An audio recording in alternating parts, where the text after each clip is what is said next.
Est-ce que je donne ou est-ce que je coûte de l'énergie à l'équipe? C'est une question majeure dans la dynamique des organisations. En cette période de succession de crise, on se rend compte que beaucoup de collaborateurs donnent le meilleur d'eux-mêmes et essaient d'être les meilleurs de l'équipe. Mais ces solo players s'appuient sur leurs collègues pour arriver à leur fin, plus que de nourrir la dynamique collective. La clé est de passer de cette obsession sur le résultat, à une obsession sur les progrès et un vrai focus sur la contribution au collectif.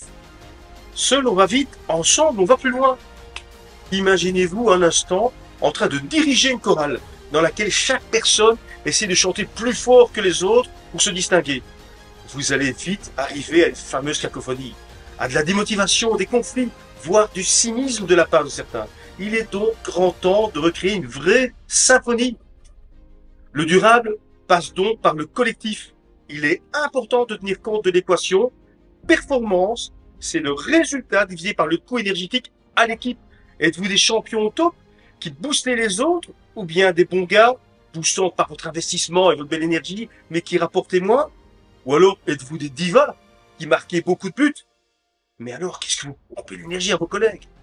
D'où l'importance, au-delà des résultats individuels, d'avoir surtout un focus sur la contribution au collectif.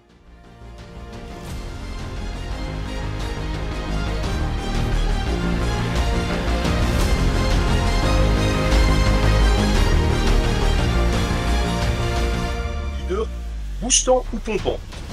Leader boostant pompant, en cette sortie de succession de crise, on observe que le style de leadership a changé.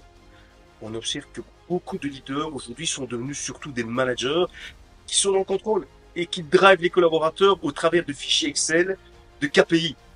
Être leader, c'est générer cette énergie positive. C'est à la fois donner du cadre clair et de la vision.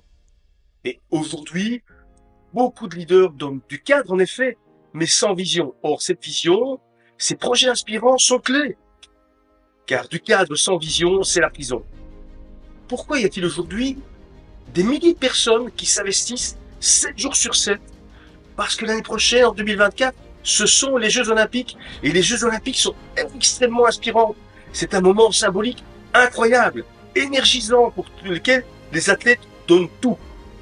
Et dans votre réalité quotidienne, quels sont vos JO?